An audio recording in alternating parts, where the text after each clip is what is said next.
Boa tarde, são 13 horas e 45 minutos e este é o Câmara Rio Notícias, primeira edição. A gente começa falando sobre a reunião do Conselho de Ética da Câmara Municipal esta manhã no Palácio Pedro Ernesto. Os integrantes do Conselho apresentaram e discutiram o relatório do processo contra o vereador Gabriel Monteiro por quebra de decoro parlamentar. O relatório será apresentado às 14h. A cobertura completa você acompanha logo mais na segunda edição do Câmara Rio Notícias, às 19h40. O parlamento vai analisar 11 vetos do prefeito para leis aprovadas na Câmara Municipal. Veja com Mariana Rosadas algumas destas leis vetadas. A Comissão de Mérito da Câmara dos Vereadores vai analisar os vetos dados aos seguintes projetos de lei: o que declararia como patrimônio cultural de natureza imaterial da cidade a modalidade esportiva denominada Fute-Mesa, o que incluiria no guia oficial e no roteiro turístico e cultural do município o Mirante de Paris, o que tombaria o imóvel onde funciona a sede do Clube Verzul, na Ilha do Governador, e o restaurante La Fiorentina, no Leme. A sessão plenária de hoje começa às 14h. Veja alguns projetos que estão na ordem do dia. Um deles dispõe sobre a criação do Programa de Salvaguarda Cultural do Centro Luiz Gonzaga de Tradições Nordestinas. Um outro cria o Programa Municipal de Iniciação Profissional no Setor Público. Os vereadores vão votar também o projeto que torna obrigatória a afixação permanente do número de vagas disponíveis nas escolas de ensino fundamental e creches particulares do município do Rio. Também na ordem do dia, o projeto que trata do sistema de conscientização e controle da diabetes em crianças e adolescentes matriculados na Rede Pública Municipal de Educação do Rio.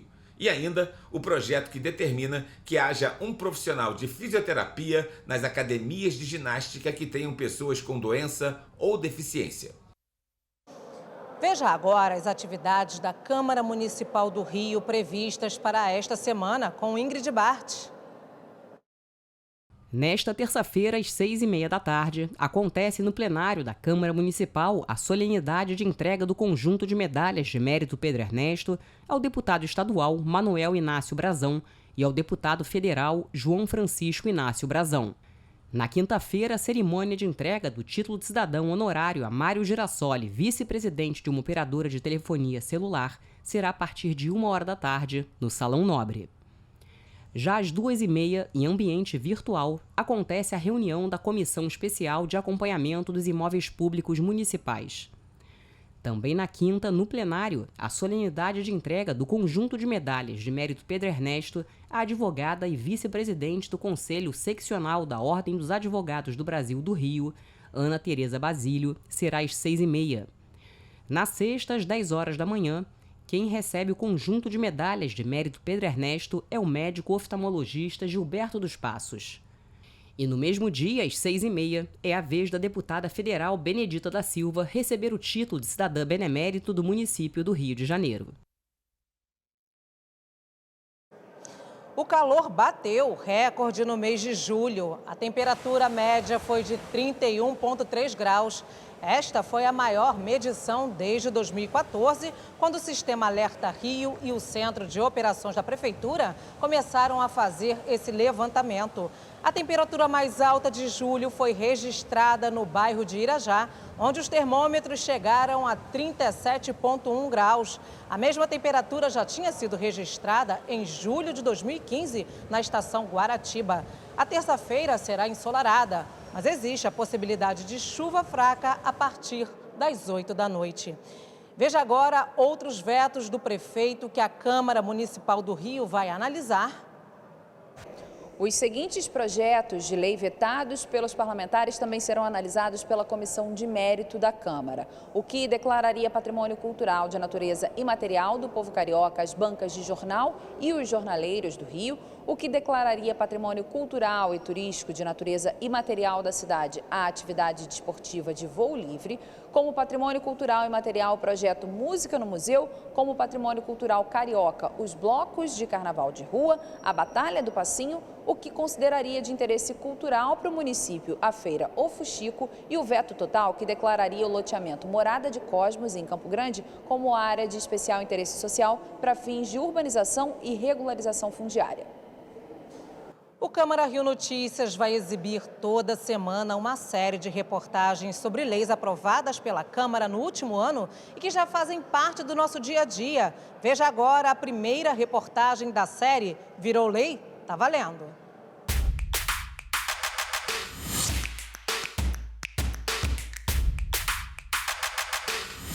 Você sabe como as leis são aprovadas pela Câmara e quando passam a fazer parte do nosso dia a dia? Não faço ideia. Não sei.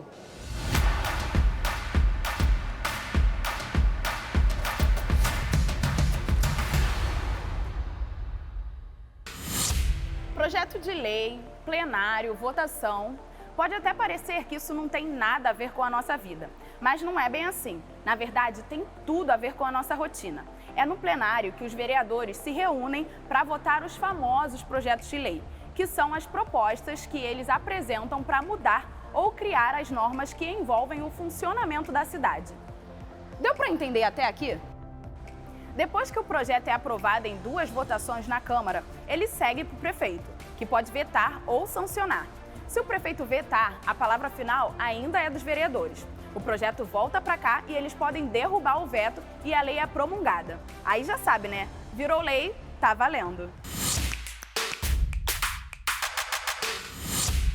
No ano passado, 356 desses projetos viraram leis. O Reviver Centro é um deles. Foram mais de 2 meses de discussões, reuniões e audiências públicas com representantes de sindicatos, da prefeitura, de empresas, entidades sociais e acadêmicos. A proposta recebeu 126 emendas e mais de 51 ficaram no texto final. A recuperação da região envolve projetos de urbanização, com incentivos para construções e reformas de prédios, o que provoca impacto na economia, na cultura e em toda a comunidade. E vai fazer o coração da cidade ganhar vida nova. E em julho de 2021, a Lei Complementar 229 foi sancionada. Um ano depois, as mudanças já são bem visíveis. A gente conseguiu atrair tanto os investidores quanto os moradores locais, porque os moradores locais amam essa região, não querem sair daqui por nada. Bruno é corretor imobiliário e tem a mesma opinião do engenheiro responsável por um dos primeiros projetos de moradia do Reviver. A gente já vinha muita demanda por apartamentos mais econômicos, numa região já com infraestrutura, com metrô na porta, mercado na porta e muito perto do local de trabalho das pessoas. A gente sempre quis fazer isso, a gente não conseguia fechar a conta. E com o Reviver Centro o projeto ficou viável. E o que eles dizem, a gente consegue mostrar em números também. Em um ano, já foram aprovados 17 pedidos de licença para novas construções. São 1.300 unidades residenciais. Outros 4 pedidos estão em análise, mais de 471 apartamentos. E não é só quem constrói ou reforma que ganha. Os futuros moradores vão ter abatimento de IPTU e ITBI nos primeiros 5 anos. Eduardo comprou um apartamento para investir e acha que fez um ótimo negócio.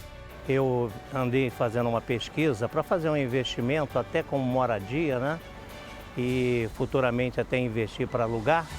Eu vi que o centro está se revitalizando junto aos demais bairros. Para os servidores públicos municipais, tem mais benefícios. Eles podem pedir crédito imobiliário para a compra de imóveis dentro da área do Reviver Centro. E ainda tem prioridade em 60% das unidades. Também ganham taxa de juros mais baixas, taxa de administração zero e até crédito que pode chegar a 100% do valor do imóvel. A expectativa de quem trabalha ou passa sempre por aqui é de que os investimentos cresçam cada vez mais. Gerar mais empregos, gerar mais negócios, diversificar, né, ampliar, reviver essa parte da cidade mesmo do ponto de vista econômico. Você tem transporte para todos os lugares, você tem trem, você tem metrô, você está próximo da Praça 15, então é tudo de bom.